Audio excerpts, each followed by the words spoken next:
பாருங்க, இங்க இன்னொரு கனியை பத்தி பேசுறாரு. ஆவியின் கனிகள் ஒண்ணு இருக்குது, அதெல்லாம் உங்ககிட்ட இருந்து என்ன பண்ணணும்ன்றாரு, வந்தால்தான் நீங்கள் ஆவிக்குரியவர்கள். ஆவிக்குரிய கனி யார்கிட்ட இருந்து வரணும்? என்கிட்ட இருந்து வரணும். அது வந்தா தான் நீங்க ஆவிக்குரியவங்க. வேத புத்தகம் தெளிவா சொல்லிருச்சு. இது என்ன, இது எப்படி இருக்கும், அழகா சொல்றார். இவர்கள் தேவனுடைய ராஜ்யத்துக்குள் வரமாட்டார்கள், இப்படிப்பட்டவர்கள் வருவார்கள்ன்றார்.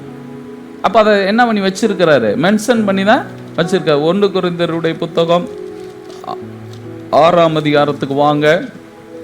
அங்க 9வது வசனம். 1 கொரிந்தியர் 6:9.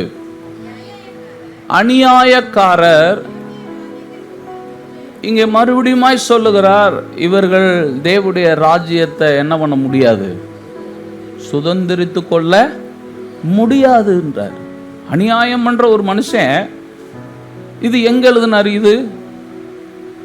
இது சபைக்கு. என்ன சபைக்கு?